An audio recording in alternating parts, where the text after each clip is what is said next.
देश में हिंदू मुसलमान का मुद्दा ऐसा है जिस पर आज से नहीं वर्षों से सियासत की दुकान चलती आई है, लेकिन अब ये सियासत एक दूसरे की दुकानों के बॉयकॉट तक आ गई। जी हाँ, कुछ दिनों पहले आपने देखा था जब 60 तन से जुदा के नारों के बीच अजमेर में ख्वाजा की दरगाह के एक चिश्ती ने यह फरमान जारी कर दिया था कि दरगाह के बाहर हिंदुओं की दुकानों से कुछ ना खरीदा जाए, उन्हें एक ढेले की आमदनी नहीं होनी चाहिए। अब इसकी दूसरी तस्वीर सामने आई है।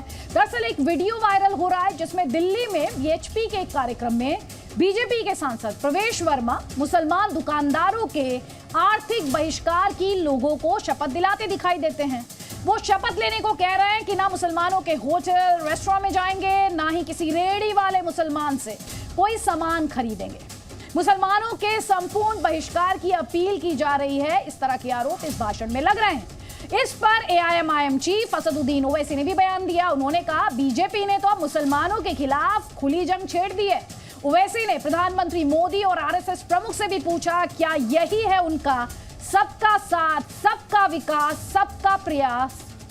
ये सवाल भी असदुद्दीन ओवैसी द्वारा उठाया गया। कई खास मेहमान हमारे साथ हैं, आगे बढ़ेंगे, लेकिन उससे पहले जल्दी से आप ये रिपोर्ट देखिए।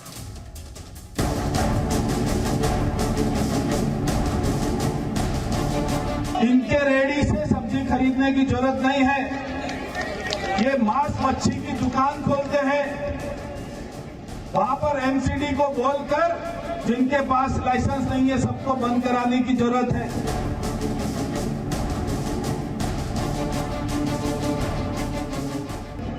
ये लोग रेस्टोरेंट खोलते हैं, संपूर्ण बहिष्कार।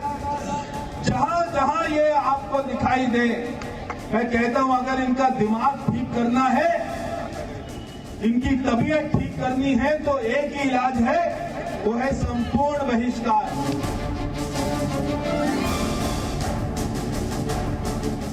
बीजेपी ये चाहती है कि एक फिरका परस्ती का माहौल पैदा हो जाए, हिंदू और मुसलमानों में हमेशा एक टेंशन बना रहे।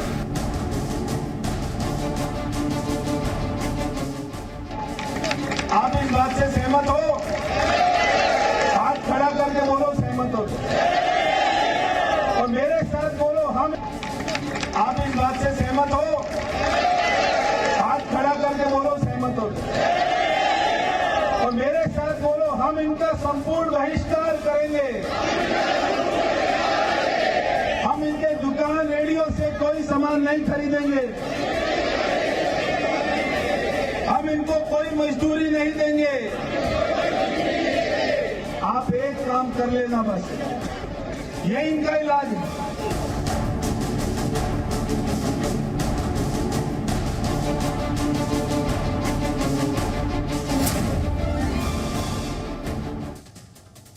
तो वोट के लिए हिंदू मुसलमान करने की तौहमतें तो हर पार्टी पर लगती आई हैं, लेकिन अब बात सीधे सीधे वोटों के लिए धार्मिक नाकेबंदी तक पहुंच गई है। कितने गहरे खतरे हैं इस तरह की राजनीति में, और अगर इस ट्रेंड को रोका ना गया तो इस मजहबी बहिष्कार में किसे घाटा और किसे मुनाफा है, या किसी का मुनाफा है भी, ये भी अपने आप में बड़ा सवाल है। कई खास मेहमान हमारे साथ हैं, जल्दी से आपको बता देते हैं। अजय आलोक पॉलिटिकल एनालिस्ट हैं हमारे साथ हैं, अवनिजेश अवस्थी आरएसएस सपोर्टर हैं हमारे साथ, डॉक्टर रिजवान अहमद हैं पॉलिटिकल एनालिस्ट हैं, और हमारे साथ सूफी मोहम्मद खैरुद्दीन है, इस्लामिक स्कॉलर है। मेरा पहला सवाल अजय आलोक जी आपसे है। मैं चाहूंगी एक बार फिर से हम अपने दर्शकों को सुनवाएं क्या कहा जा रहा है, और उसके बाद मेरा आपसे सवाल है, एक बार फिर से सुनवा दीजिए।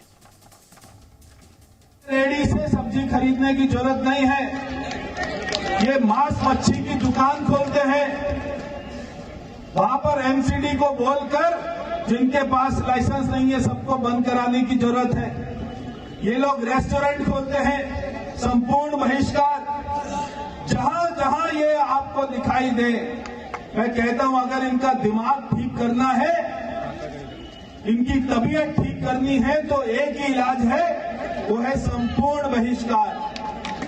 आप इस बात से सहमत हो? हाथ खड़ा करके बोलो सहमत हो, और मेरे साथ बोलो हम इनका संपूर्ण बहिष्कार करेंगे। हम इनके दुकान रेडियो से कोई सामान नहीं खरीदेंगे, हम इनको कोई मजदूरी नहीं देंगे। आप एक काम कर लेना बस। अजय आलोक जी, इनका संपूर्ण बहिष्कार, इनका इलाज करना है, इन्हें सबक सिखाना है, इनका तो पता नहीं, लेकिन देश कहां जा रहा है? देखिए अदिति जी, ये कोई नई बात नहीं है। ये इस देश में ऐसे ऐसे लोग बोलते रहते हैं और इसका अर्थ और रिजल्टेंट कुछ निकलना नहीं है। आप देखिए, मैं एक छोटी सी बात आपको उदाहरण देता हूं। मैं तो डॉक्टर हूं। जब नवरात्रा में, होली में, दिवाली में, छठ में, ये हॉस्पिटल में ड्यूटी कौन करता है? कितने हिंदू डॉक्टर्स या हिंदू नर्सेस ड्यूटी करती हैं?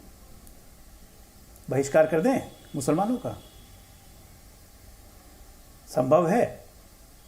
आपके सैनिटेशन, आपके शहर की साजो सफाई, आपके तमाम ऐसे चीज जो रोजमर्रा की जरूरतें हैं, किसी का भी धार्मिक पर्व हो, जैसे ईद हो जाए, मुहर्रम हो जाए, तो ड्यूटी कौन करेगा? हिंदू करते हैं। उसी तरह हिंदू के पर्वों में ये काम मुसलमान करते हैं। तो बहिष्कृत करना तो ये संभव ही नहीं है। अब ऐसी बातें निकलती क्यों हैं, ये ध्यान देने की जरूरत है। देखिए, ये समाज शुरू से बहिष्कृत की आदत लेके चला है। अगर ईद में, बकरीद में या कहीं भी कोई हिंदू अगर सेवैया की दुकान खोल ले, खजूर की दुकान खोल ले, एक आदमी खरीदने नहीं जाएगा। ये क्या है? ये बहिष्कार नहीं है, ये होता है। हम लोग टॉलरेट करते हैं। मैं आज आपके मुंह पे कह रहा हूं कि मैंने एक हिंदू परंपरा के अनुसार आज से 10-15 वर्ष पहले एक बलि दी थी बकरे की, जो हमारा धर्म मानता था। बलि तो हुई मंदिर में, लेकिन उस बकरे को साफ करने के लिए कोई मुस्लिम तैयार नहीं हुआ कि ये झटका में काटा है तो हम लोग इसको साफ नहीं करेंगे। ये क्या है? ये बहिष्कार नहीं है। तो बहिष्कार करने की आदत लग चुकी है इन लोगों को। आप ये देखिए कि घेट्टो, हम लोग कहते हैं घेट्टो मेंटालिटी। घेट्टो मेंटालिटी क्या है?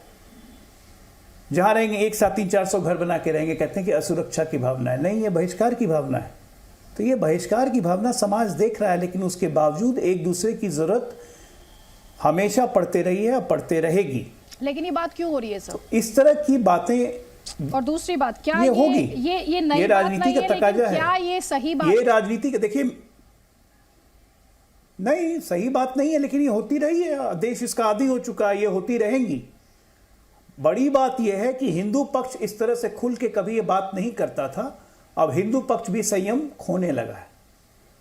जब ओवैसी के भाई खुलेआम राम मंदिर का अपमान करेंगे, राम हमारे देवी देवताओं का अपमान करेंगे, जब कहेंगे कि 20 करोड़ मुसलमानों को बैठा दो, 15 मिनट के लिए पुलिस को हटा दो, हम बताते हैं 100 करोड़ की औकात क्या है, तो लोग संयम खोएंगे। जब देश का प्रधानमंत्री कहेगा संसद में कि इस देश की संपदाओं पर पहला हक अल्पसंख्यकों का है, तो इस देश के हिंदू सब अपनी धैर्य खोएंगे। आप एक धैर्य का एक लिमिट होता है। मुझे लगता है कहीं ना कहीं दोनों पक्षों को इस पर ध्यान देने की जरूरत है। जहां तक रही भड़काने वाली बात, ठीक है, तो कोई पीछे नहीं हटेगा। आप रोज दिन ओवैसी साहब का बयान देखिए, क्या कर रहे हैं वो आग में घी नहीं डाल रहे हैं, क्योंकि ये उनको सूट करता है। ठीक है, जवाब लीजिए। वारिस पठान, आग में घी डालने का काम असदुद्दीन ओवैसी कर रहे हैं। ठीक है सर, आग में घी डालने का काम असदुद्दीन ओवैसी कह रहे हैं, अजय आलोक कह रहे हैं। देखिए, भाजपा, विश्व हिंदू परिषद, आरएसएस ने मुसलमानों के खिलाफ एक खुली जंग छेड़ दी है, एक हल्ला बोल कर दिया है। मोदी जी कहते हैं सबका साथ, सबका विकास, सबका विश्वास। मोहन भगवत जाते हैं दिल्ली के अंदर मदरसा में, वहाँ पर कुरान की आयत सुनते हैं, आराम से बैठते हैं, आ जाते हैं। अमित शाह जी तकरीर करने खड़े होते हैं, अजान होती है तो रुक जाते हैं 1 मिनट के लिए। और उन्हीं के सांसद, भाजपा के सांसद ये परवेश वर्मा जो है, ये इस तरह की बातें कर रहे हैं कि मुसलमानों का आर्थिक बहिष्कार किया जाए। तो क्या ये दो मुहैया चेहरा नहीं दर्शाता भाजपा का? एक खंडन ये नहीं है? ये अफसोसजनक बात है कि एक सांसद जिसने संविधान की शपथ लेकर सांसद बना है, वो इस तरह की बात कर रहा है मुसलमानों के बहिष्कार की, जबकि आर्टिकल 17 जो संविधान का है वो खुली तरह से कहता है अबॉलिशन ऑफ अनटचेबिलिटी। इस तरह का काम नहीं होना चाहिए देश के अंदर, ये सब खत्म हो चुका है। तो फिर मोदी, अमित शाह या मोहन भगवत अब क्यों खामोश है? क्यों कोई निंदा नहीं, क्यों कोई कड़ी कार्रवाई ऐसे सांसद के खिलाफ नहीं की जाती जो देश के अंदर विभाजन की बात कर रहा है? अरे आप मुसलमानों का बहिष्कार करोगे यानी आप भारत का बहिष्कार कर रहे हो। ये मुसलमान भारत का एक हिस्सा है, एक अटूट हिस्सा है मुसलमान। हम लोगों ने अपनी जानें गंवाई तब जाके हमारा भारत देश आज़ाद हुआ है। आज आप उन्हीं लोगों को बहिष्कार करने का पूरी सभा के बीच में बात करते हो, लोगों को बोलते हो हाथ उठा के कहो आप तैयार हो या नहीं, फिर लोग हाथ उठा के कहते हैं हाँ हम तैयार हैं। तो किस दिशा में इस देश को लेकर, और अब तक मोदी जी खामोश क्यों है, अमित शाह खामोश क्यों है? एक खंडन का ट्वीट नहीं, क्या एक्शन लिया जाएगा उन पे? कुछ नहीं। दिल्ली में ही विश्व हिंदू परिषद की एक सभा में खड़े होकर स्टेज से विश्व गुरु, उसका नाम बताता हूं आपको, कह के खड़े होकर बोलते हैं कि मुसलमानों को चून चून के मारना चाहिए।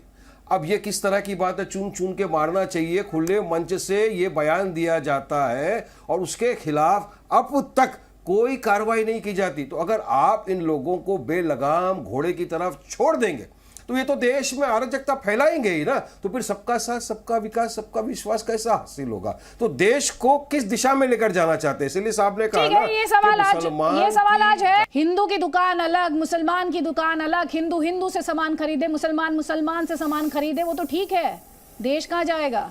और साथ ही इन्होंने कहा कि प्रधानमंत्री कहते हैं सबका साथ, सबका विकास, सबका विश्वास और सबका प्रयास, लेकिन ये क्या कर रहे हैं? बीजेपी के ही एमपी क्या कर रहे हैं?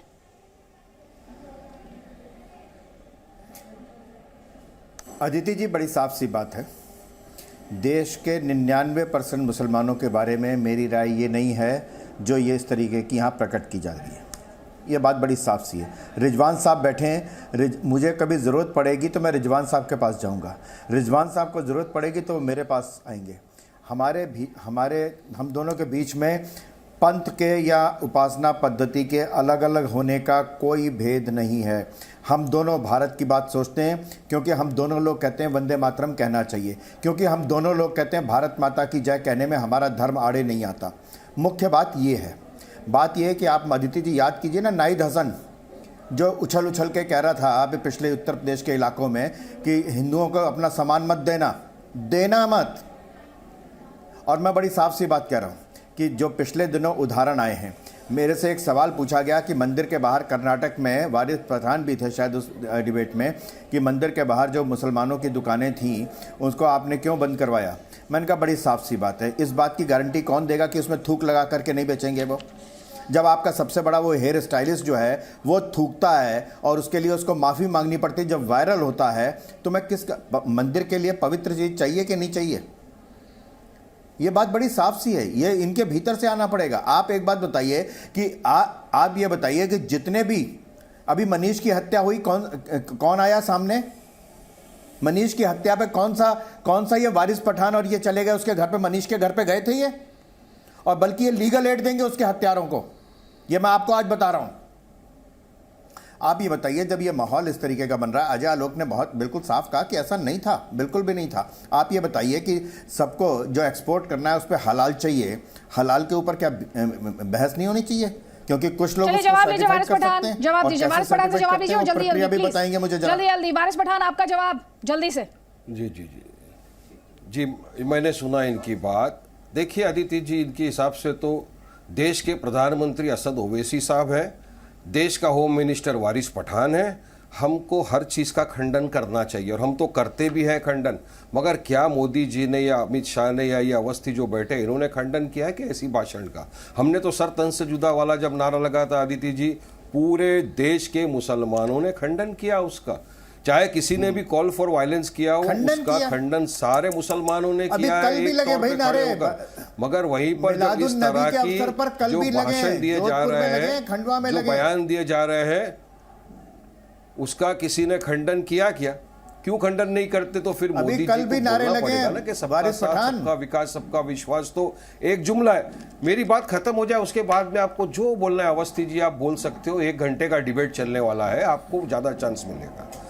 अगर कल भी किस तरह के नारे लगे हैं, पुलिस जानकारी करना चाहिए, उसका खंडन करता हूं मैं।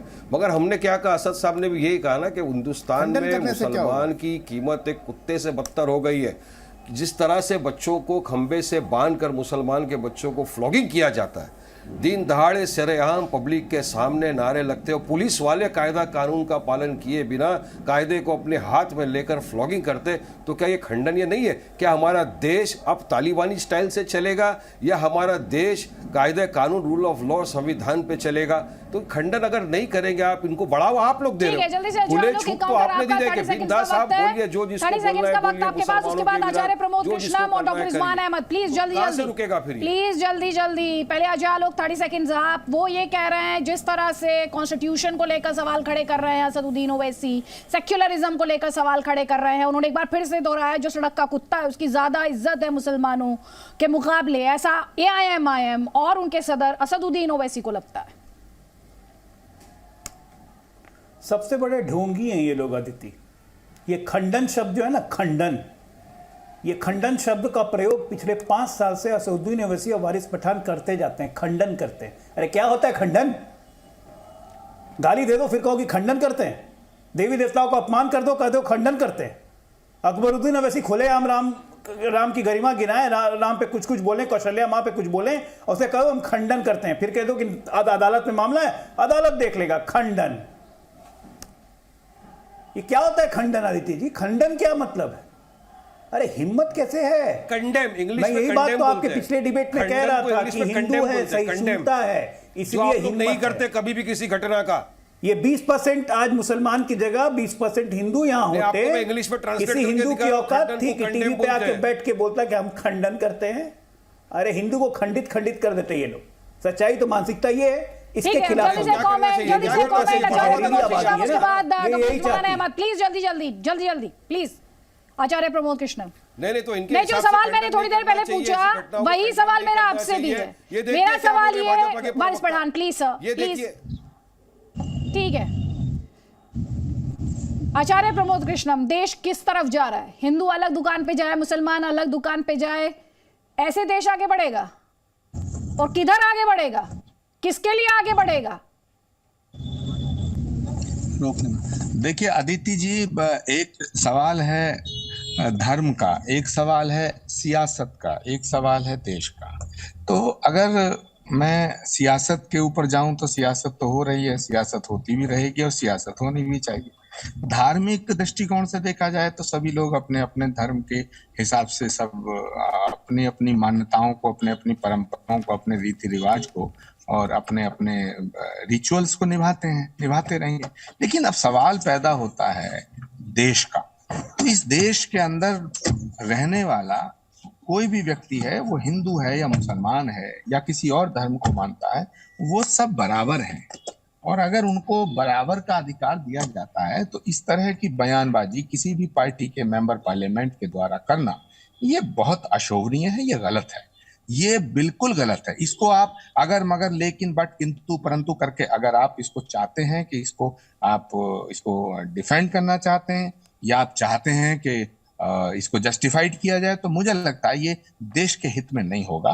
क्योंकि अगर हम ये कहते हैं कि साहब किसी भी हिंदू से हम कोई सामान नहीं खरीदेंगे, ये भी गलत है।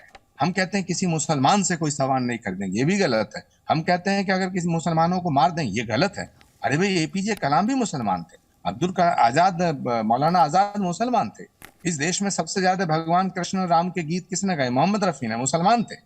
शकील बदायूनी मुसलमान थे, अमीर खुसरो मुसलमान थे, वीर अब्दुल हमीद भी मुसलमान थे, अशफाक उल्लाह खान जिसने देश की आजादी में कुर्बानी दी मुसलमान थे। देवा शरीफ के अंदर होली मनती है, अजमेर शरीफ के अंदर तमाम कवाली होती है, तमाम भगवान के गाए जाते हैं। ये सब ये क्या तमाशा हो रहा है? ये देश गलत दिशा में जा रहा है अदिति जी। हो सकता है मेरी बात कड़वी लगे, हो सकता है मुझे आप मेरी आलोचना करें, हो सकता है कि देश की जनता में एक पक्ष हो जो फैनेटिज्म को सपोर्ट करता हो, मेरे खिलाफ खड़ा हो जाओ। लेकिन किसी भी तरह का फैनेटिज्म सेपरेटिज्म को जन्म देता है अदिति जी, और हर सेपरेटिज्म टेररिज्म में तब्दील होने में देर नहीं लगती। यानी कि अगर फैनेटिज्म है तो सेपरेटिज्म होगा, और सेपरेटिज्म है तो टेररिज्म बनेगा। तो जब टेररिज्म बनेगा तो देश का नुकसान होगा। अब सवाल इस बात का है कि कल क्या हुआ, परसों क्या हुआ, परसों क्या हुआ, 10 साल पहले इसके पीछे तो सियासत है ना आचार्य जी। मैं एक बात आपने कही, मैं किसी को सर्टिफिकेट नहीं देती हूँ आचार्य जी, मैं सिर्फ सवाल पूछती हूँ, मेरा काम सवाल पूछना है और सवाल मैं हर पक्ष से पूछती हूं। यहाँ बात यह है कि जब भी ऐसी डिबेट होती है तो एक तरफा बना दी जाती है, उसमें जस्टिफिकेशन भी दिया जाता है, उसमें व्हाट अबाउटरी भी होती है, और उस समय सवाल ये उठता है कि देश कहां जाएगा, क्योंकि हर पैनलिस्ट अपनी कन्वीनियंस के हिसाब से उसका जवाब देने की कोशिश करता है। बहरहाल एक कमेंट यहां पे मिलूंगी डॉक्टर रिजवान अहमद, जो मैंने आचार्य प्रमोद कृष्णम से पूछा, आज वही मेरा सवाल है। हिंदू हिंदू दुकान से ले, मुसलमान मुसलमान दुकान से सामान ले, ऐसे बढ़ेगा देश? क्या होगा इस देश का? जी जी शुक्रिया। जय हिंद, वंदे मातरम। जय हिंद, वंदे अभी हमारे मातरम। भाई वो सच्चे मुसलमान, जो सच्चे मुसलमान हैं, वारिस भाई, मैं तो मुनाफिक हूँ, उन्होंने बड़ी अच्छी बात बोली कि हम मुसलमान इस देश का हिस्सा हैं, यानी वो मुसलमान, मैं तो मुनाफिक हूँ। बहुत अच्छी बात है, बिल्कुल हैं। लेकिन भाई मैंने तो ये कहते सुना है कि आदम अलैहिस्सलाम यहाँ उतरे, ये देश तो हमारे बप्पा का है, ये देश तो हमारे बाप का है, तो हिस्सा है मुसलमान, तो हिस्सा ही बने रहो। पूरे भारतवर्ष को अपने बाप का ना बनाओ। जब तुम्हारे जुबान है तो फिर दूसरे की भी जुबान है, तो अपनी शैली को थोड़ा ठीक करो, पहली चीज। दूसरी चीज, सांसद ने जो भाजपा के बोली उन्हें नहीं बोलनी चाहिए थी। ये लॉ मेकर हैं, ये लॉ मेकर हैं, ये आदर्श होने चाहिए, इनके खिलाफ कार्रवाई होनी चाहिए। एक सांसद ने बोला था, जब योगी मठ में चला जाएगा तो तुम्हें कौन बचाएगा। तो जब पूछा गया कि क्या तुम हिंदुओं को धमकी दे रहे हो, तो सांसद के प्रवक्ताओं ने सफाई दी, नहीं नहीं, हिंदुओं को नहीं, हम पुलिस को धमकी दे रहे थे।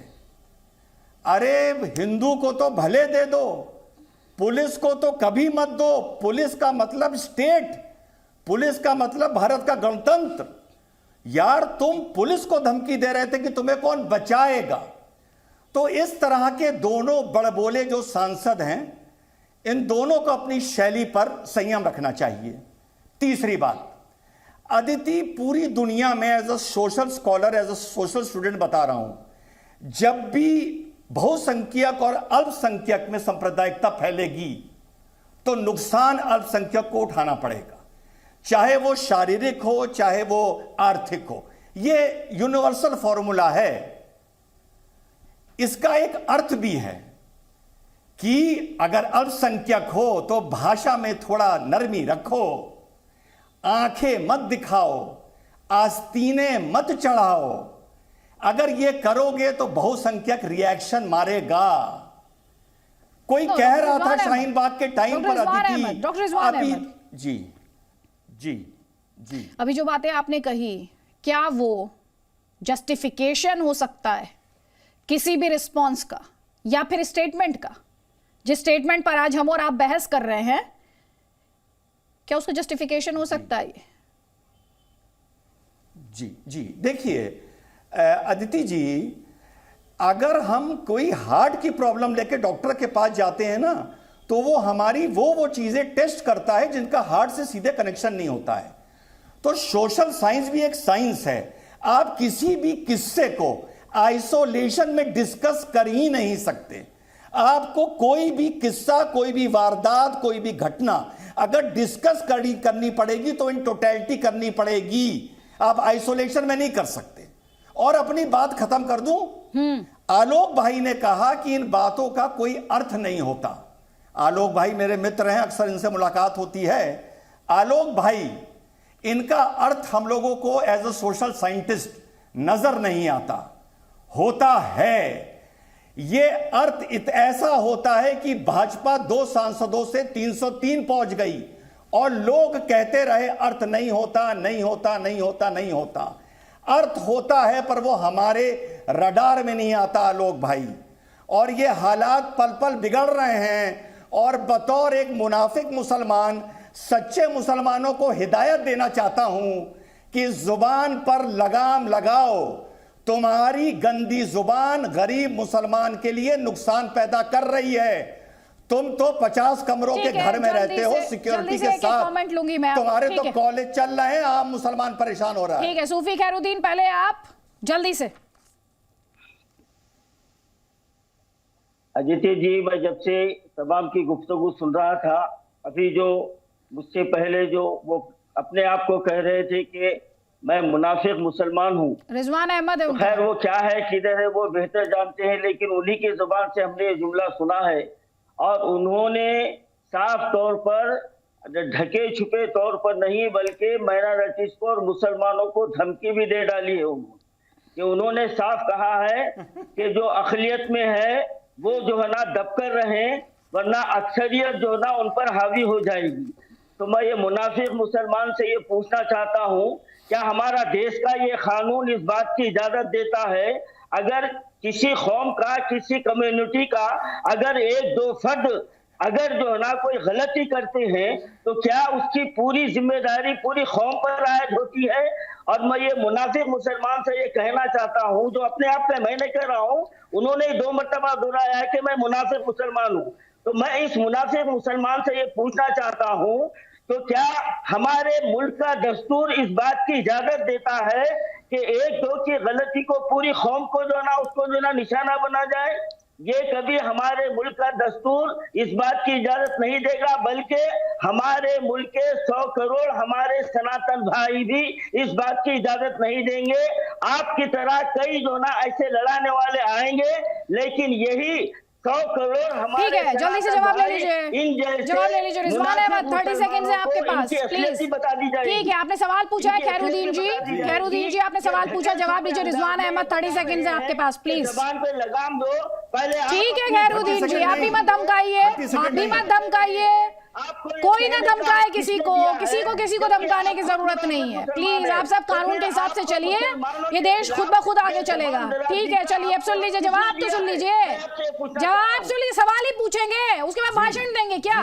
सवाल का जवाब नहीं चाहिए? लीजिए जवाब। जी जी जी जी हाँ, मौलाना साहब से बस इतना कहना चाहता हूं अदिति कि धमकाने का अधिकार यहां किसी को नहीं है।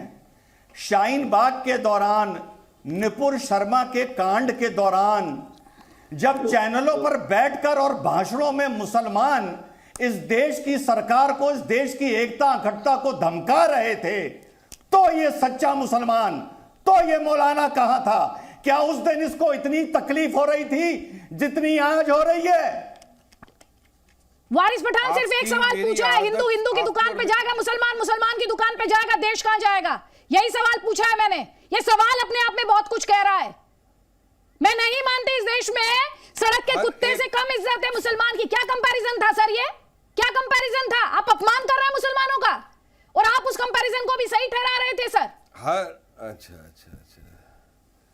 वो जो खंबे से बांधकर गुजरात में जहाँ से मोदी और अमित शाह आते हैं, उनके स्टेट में मुसलमानों को पकड़ के मारा गया था, फ्लॉगिंग किया गया था पब्लिक के सामने, तो ऐसा तो इंसान के साथ तो नहीं किया जाता ना। ध्यान से सुनिए, ध्यान से सुनिएगा, तो क्या एग्जांपल सुनिए, जिसके आप फ्लॉगिंग जैसे शब्द का इस्तेमाल करें, सुनिए ध्यान से। कौन सुनिए?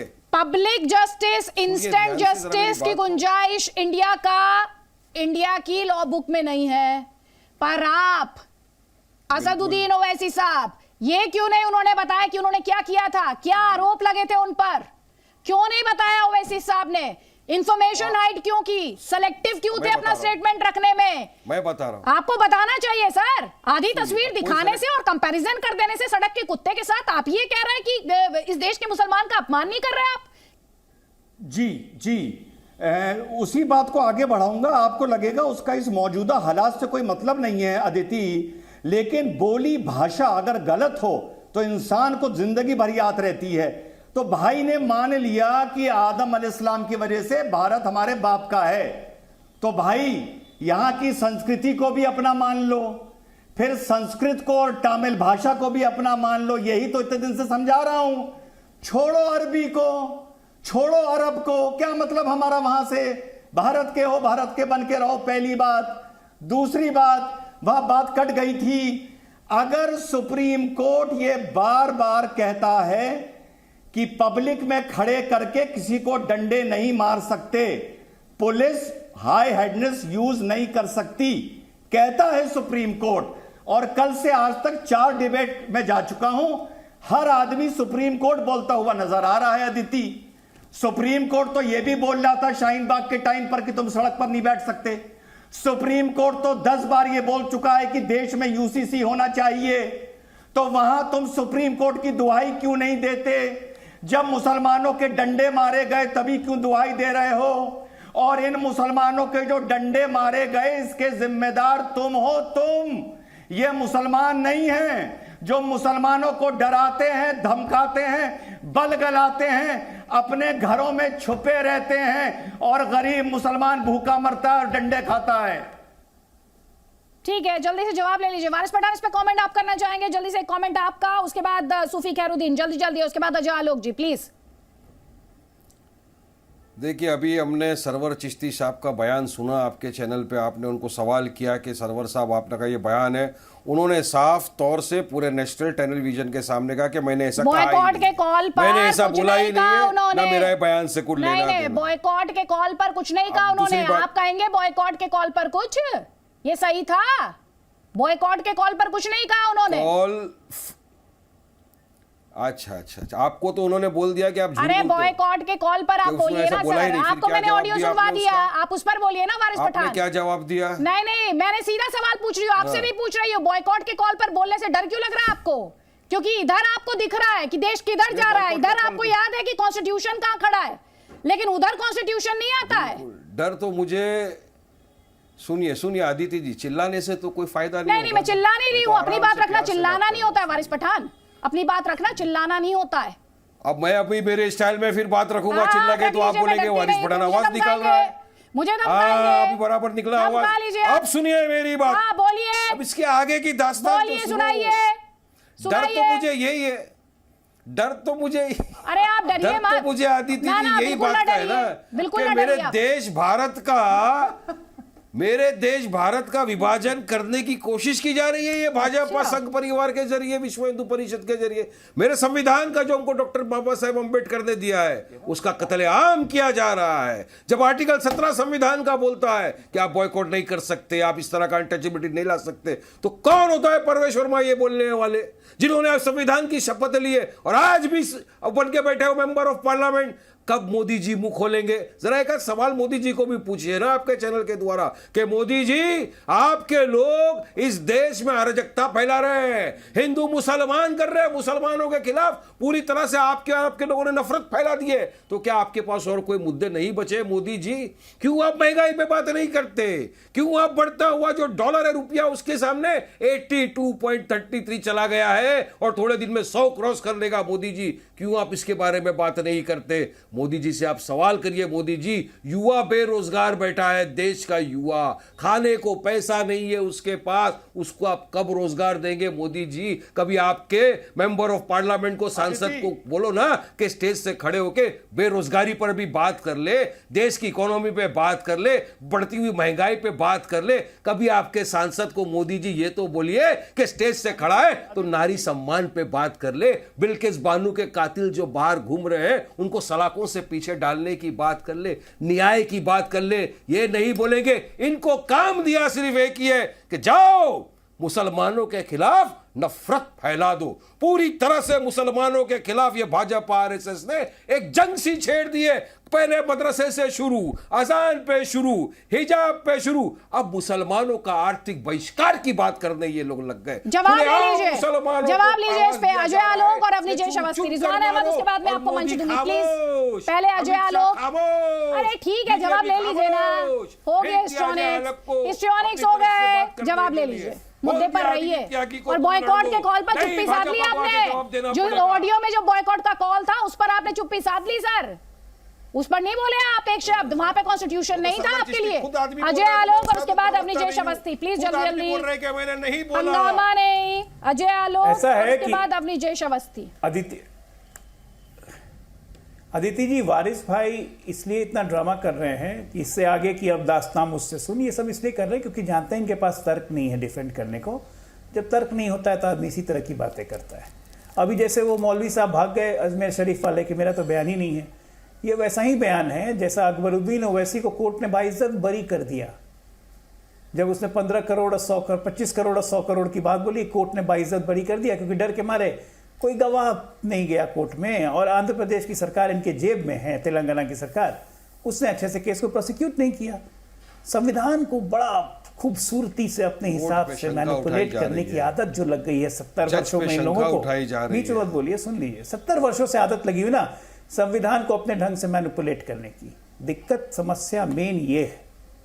मैं तो आज कहूंगा कि इस देश के लॉ मेकर्स से, लॉ मेकर्स की बात हो रही है, तो इस देश के लॉ मेकर्स एकदम सीरियसली सोचें इस बात को कि हमारा संविधान तो बाबा साहब ने लिखा था, उसमें तो सेकुलर का शब्द ही नहीं था ना।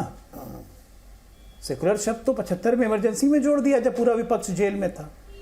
तो सच्ची में संविधान की संवेदना है संविधान के प्रति और आदर है, इस सेकुलर शब्द को एक तो हटा दीजिए तुरंत। दूसरा, मुस्लिम माइनॉरिटी जो करते रहते हैं ना, तो बाबा साहब ने ही माइनॉरिटी का डेफिनेशन किया है कि any population which is more than 3% can not be counted as minority. 3 से 4% के ऊपर की जिसकी आबादी हो गई उसको माइनॉरिटी का दर्जा नहीं दे सकते। ठीक है, जल्दी से काउंटर ले लीजिए वारिस पठान से। माइनॉरिटी का दर्जा खत्म कर दीजिए, एक काउंटर ले लीजिए। बस काम करने हैं संविधान के तहत, हमको संविधान के तहत। क्यों वारिस भाई, संविधान के तहत वो होने चाहिए नहीं। कोर्ट का कायदे कानून का पालन करो। हमको लेक्चर देने वाले खुद आज एक जज के जजमेंट के ऊपर सस्पेक्ट कर रहे हैं। अकबर ओवैसी को तेलंगाना के जज ने बाइज्जत बरी कर दिया पूरे। अरे जब जज के सामने सबूत ही नहीं जाएंगे तो जजमेंट क्या देगा? के बाद सरकार जब प्रोसिक्यूट ही नहीं करेगी तो जजमेंट क्या देगा? तो आप जज के खिलाफ, पूरे देश ने सुना, पूरे विश्व ने सुना, 25 करोड़ मुसलमान, 100 करोड़ हिंदू, और उसके बाद भी बाइज्जत बड़ी। अच्छा सुनिए, मेरी बात खत्म हो जाने दो। आलोक भाई आप बोले थे, मैं तो खामोशी के साथ बैठा था ना। संविधान पे अच्छा नहीं लगेगा। अब एक सेकंड सुन लीजिए, एक सेकंड सुन लीजिए अजय आलोक जी। अजय आलोक जी सुन लीजिए। मैं चाहूंगा, देखिए इन्होंने बात काट दी क्योंकि मुझे पता है ये डर गए और फंस गए हैं। नहीं ठीक है, आप बात कर लीजिए, 30 सेकंड है आपके पास। जज के पर इन्होंने शंका की। मैं चाहूंगा सुप्रीम कोर्ट के जजेस इस बात का संज्ञान ले कि एक प्रवक्ता ने तेलंगाना का एक जज जिसने दोनों पक्ष को सुनने के बाद, एविडेंस रिकॉर्ड करने के बाद, ट्रायल पूरा 10 साल चलाने के बाद एक व्यक्ति को, हमारे पार्टी के अकबर ओवैसी साहब को इक्विटल किया, बाइज्जत बरी किया, उसके खिलाफ इनको संशय है, सस्पिशियस है। तो क्या ये कंटेम्प्ट ऑफ कोर्ट नहीं है? और ये हमको रात दिन भाषण देते रहते हैं आपने सुप्रीम कोर्ट के जजमेंट का अपमान किया। नहीं, हम कायदे कानून का पालन करते थे, करते रहेंगे अजय आलोक। हम रूल ऑफ लॉ में मानते हैं, संविधान में मानते हैं। हम किसी बेगुनाह बच्चों को रास्ते पर लाकर खंबे से बांधकर लाठियों से मारते नहीं और नारेबाजी की गूंज सुनने से खुश नहीं हो जाते। हम लोग कायदे से, अगर कायदे का पालन किया होता ना, तो उनको लेके गए होते कोर्ट में, जज के सामने खड़ा किया होता और जज जो सजा देता वो सबको मंजूर होता। आपको तो तालिबान बनाना है हमारे देश को, बनाना, रिपब्लिक बनाना है। मेरे बात में चला जाएगा तो तुम्हारा क्या होगा? आपकी मंशा ये लॉफुल काम अजय आलोक, मंशा को चेंज करो। खुले तौर पे सरपंच से जुदा वाले को थाने से छुड़वा देते हैं हैदराबाद में। रिकॉर्डिंग पूरा देश हमारे सुनता है। हिंदू भाई बहन लॉफुल काम करते हैं, रोज बोलते हैं कि ये इनकी मानसिकता खराब है। वारिस भाई, मेरे हिंदू दोस्त सब तो सरपंच से जुदा के किनारे लगाने वाले वारिस भाई उनको थाने से छोड़ दिया है हैदराबाद में। सुनिए ओवैसी के फोन पे बड़ा लॉफुल काम। अजय आलोक सुनिए, मजा है। वाह वाह वाह। अरे अजय आलोक सुनिए, मेरे हिंदू भाई बहन क्या बोलते हैं आप लोगों के बारे में। मुझे वक्त जाया नहीं करना है, में वक्त जाया नहीं करना, लेकिन देश किस तरफ जा रहा है उस पर बात करने से हर कोई हिचकिचा रहा है। इसमें वोट की मजबूरी है क्या? इसमें वोट की जरूरत है क्या? ये भी अपने आप में सवाल है। गुजरात में इलेक्शन है क्या, इसलिए इस तरह के स्टेटमेंट्स दिए जा रहे हैं? क्यों इस तरह के कॉल्स दिए जा रहे हैं? ये अपने आप में सवाल है। जल्दी से कमेंट यहाँ पे रिजवान अहमद आपका, उसके बाद खैरुद्दीन साहब, जल्दी प्लीज। जी अदिति, अभी आलोक भाई ने बड़ी अच्छी बात कही कि तेलंगाना की सरकार इनकी जेब में है। तभी तो शाहीन बाग जैसा कोई धरना तेलंगाना में नहीं हुआ। तभी तो पिछले 2 साल में 3 मस्जिदें तोड़ दी गई, कोई बवाल नहीं हुआ। तभी तो हिजाब को और निपुर शर्मा को लेके हैदराबाद में पत्थर नहीं चले, भले पूरे देश में चले। पहली बात। दूसरी बात, भाई कह रहे थे नौकरी दो, रोजगार दो, शिक्षा दो। तो जब ट्रिपल तलाक के मामले में मातम कर रहे थे तो क्या रोजगार मिल रहा था? जब रोहिंग्याओं के लिए मातम करते हो तो क्या रोजगार मिलता है? शाहीन बाग पर बैठ के क्या रोजगार ले रहे थे? हिजाब विवाद के बाद क्या लड़कियों को नौकरी मिल रही थी? पहले अपने आमाल देखो, गलत बातों पे लड़ते हो, डिबेट में आके रोजगार की और शिक्षा की बात करते हो। जो असली रूप है वही दिखाओ ना यार। तुमको रोजगार से, शिक्षा से क्या मतलब? तुम तो कौम को यह समझाते हो कि एनआरसी आने के बाद 6 करोड़ मुसलमान जेल में होगा। यहां पर भी वही बातें बोला करो ना। मुफ्ती खैरुद्दीन, सूफी खैरुद्दीन। अभी में हमारे बीजेपी के प्रवक्ता ने तेलंगाना एक जज के खिलाफ उन्होंने जो जबान दराजी की है, यानी उन्होंने खुले तौर पर अदलिया के फैसले को जो ना उन्होंने ललकारा है। तो मैं उनसे ये पूछना चाहता हूँ कि जो अदलिया ने जानियों को, रेप करने वालों को सजा दी जा चुकी थी, उनको जो ना जो बरी कर दिया गया है, उनके लिए ये लोग जश्न मनाए हैं, तो क्या ये कानूनी तौर पर था? क्या इनको ये नजर नहीं आता? और रही बात ये है कि हमारे मुल्क में जो मुट्ठी भर लोग जो सरंगेज हैं, चाहे वो हिंदू हो चाहे मुसलमान हो, मैं दोनों की तरफ की बात कर रहा हूँ। अगर उन दोनों में अगर ऐसे मुट्ठी भर ऐसा कुल जहन, छोटी जहन रखने वाले हैं, तो उनके खिलाफ कार्रवाई होनी चाहिए। और अगर ये जो नारा दिया जा रहा है, चाहे वो सरवर चिश्ती की तरफ से हो चाहे और किसी की तरफ से हो, कि मुसलमान हिंदुओं से खरीदारी बन करे और हिंदू मुसलमानों से, ये उनका ख्वाब कभी भी शर्मिंदा ताबीर नहीं हो सकता। ये चंद मुट्ठी भर जो अपनी सियासी रोटियां सेकने के लिए ये मुसलमानों और हमारे हिंदू भाइयों में ये जो तफरका पैदा कर रहे हैं, ये इनका ख्वाब कभी भी पूरा होने वाला नहीं है। हमारा भारत महान है, हमारा भारत अखंड है, और हम गंगा जमनी तहजीब पर चलते हुए आ रहे हैं, और ये देश इसी डगर पर चलने वाला है। इसको कोई दुनिया की कोई ताकत अलग नहीं कर सकती। जवाब लीजिए, जल्दी से जवाब ले लीजिए यहाँ पे अवनिजेश अवस्थी। हाँ अदिति जी, बहुत देर में याद आई।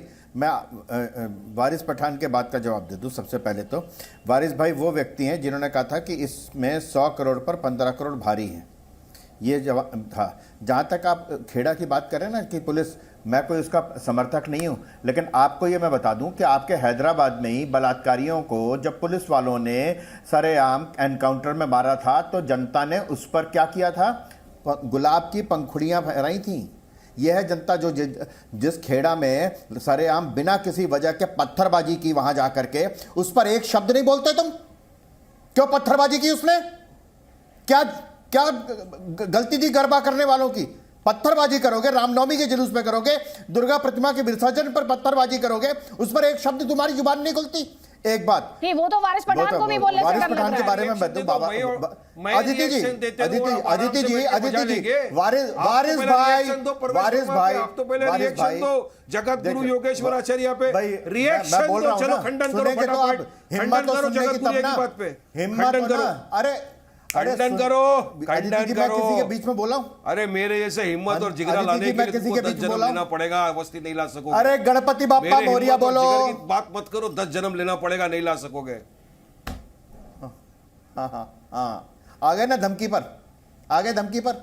ये है वारिस पठान की असलियत। अरे धमकी कह दे रहा हूं, मैं तो मेरी बात कर रहा हूं, बड़ी साफ सी बात कर रहा हूं, मेरी तारीफ कर रहा हूं, बात कर मुझे अधिकार है मेरी तारीफ करने का। अरे बात तो सुनो ना। बात वारिस भाई, जिस बाबा साहब अंबेडकर की आप बात कर रहे हैं, मैं हाथ जोड़ करके विनम्र निवेदन कर रहा हूं, उनकी किताबें पढ़ लो। उन्होंने कहा था कि जब भारत और पाकिस्तान का विभाजन हुआ था, धर्म के आधार पर हुआ था, तो आप यहां से तमाम मुसलमानों को पाकिस्तान चले जाना चाहिए था और यहां की राष्ट्रभाषा संस्कृत होनी चाहिए थी। मुस्लिम ब्रदरहुड की बात की थी, उन्होंने कहा कोई मानवता नाम की चीज नहीं है। चलिए जल्दी कमेंट लूंगी मैं। रिजवान अहमद, अजय आलोक, जल्दी प्लीज। हमने तो जिन्ना की 2 नेशन थ्योरी को ठुकरा दिया और 1947 में हम तो हमारे देश भारत में रह गए बाय बर्थ। और मैं बाबा साहब अंबेडकर की बात कर रहा हूं। आपने बहुत बार बाबा साहब अंबेडकर का नाम लिया ना, बाबा साहब अंबेडकर का नाम लिया, बाबा साहब अंबेडकर का नाम लिया ना अभी आपने, बाबा साहब अंबेडकर का नाम लिया आपने, बाबा साहब अंबेडकर का नाम लिया आपने, पढ़े हुए बाबा साहब अंबेडकर का नाम लिया आपने, बाबा साहब अंबेडकर का नाम लिया, बाबा साहब अंबेडकर को कोट मैं कर रहा हूं आपके सामने। 17 आर्टिकल 17 सुनो, आर्टिकल 17 आपके पास जवाब ले लीजिए, जवाब ले लीजिए उसे, जवाब ले लीजिए। रिजवान अहमद की आवाज, वारिस पठान वो आपको जवाब देना चाह रहे हैं। रिजवान अहमद का जवाब सुन लीजिए। वारिस पठान कॉन्स्टिट्यूशन में सबकी बात की है, सबकी बात की सुनिए ना। आपके खिलाफ जो लाइन है वो लाइन भी सुनिए, सुन लीजिए। रिजवान अहमद। अदिति, 2 बातें अदिति जी। हाँ अदिति, ऐसा है कि हैदराबाद ने 2 नेशन थ्योरी को ठुकराया नहीं था। सरदार वल्लभ भाई पटेल ने ऑपरेशन पोलो में कमर तोड़ दी थी इन लोगों की, इस मारे ये भारत के साथ जुड़े थे, पहली बात। और दूसरी बात, अभी वारिस भाई ने वही बोली जिसके लिए मैंने समझा रहा था। ये अवस्थी जी से क्या बोल रहे थे? 10 जन्म नहीं ले पाओगे मेरा जैसा जिगरा पैदा करने के लिए। हेलो, ये पिक्चर नहीं चल रही है, ये डायलॉग बाजी करना छोड़ दो। इसी मारे डंडे पड़ते हैं तुम लोगों को, जो तुम लोग इस डायलॉग बाजी से बाज नहीं आ रहे हो। सुधर जाओ, 10 साल बाद हालात तुम्हारे अच्छे हो जाएंगे, वरना ऐसे डंडे खाते रहोगे। ठीक है, जल्दी जल्दी एक कमेंट अजय आलोक आपका, और उसके बाद खैरुद्दीन जी, जल्दी जल्दी प्लीज।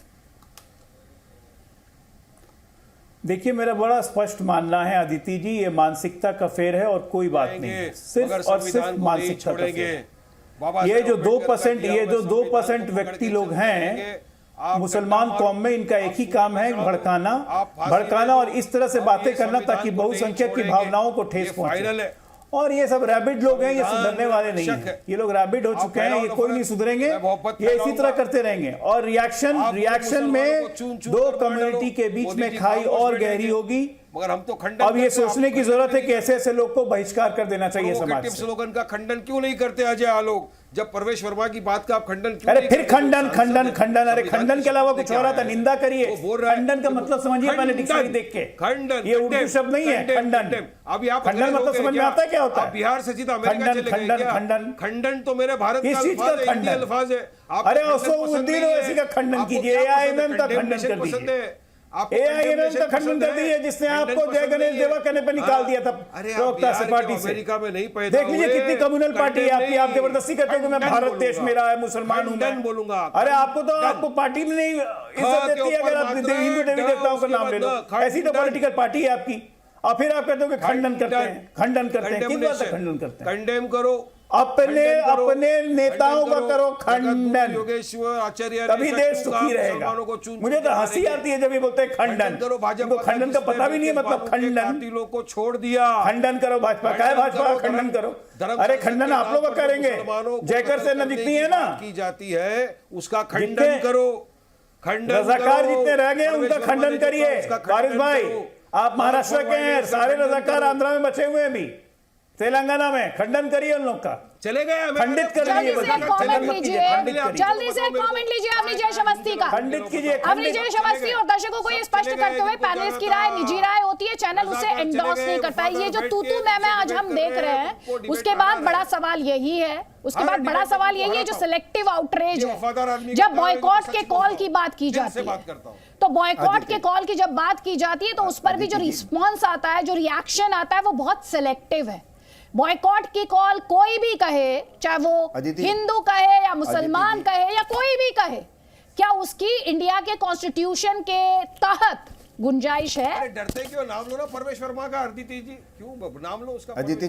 अदिति जी बड़ी साफ सी बात है, मैं किसी के बीच में नहीं बोलता, मैं सिर्फ। अरे सर, इस तरह से अपने शब्द मत चिपकाइए मेरे ऊपर। परवेश वर्मा ने क्या कहा आपने शायद सुना नहीं, वारिस पठान।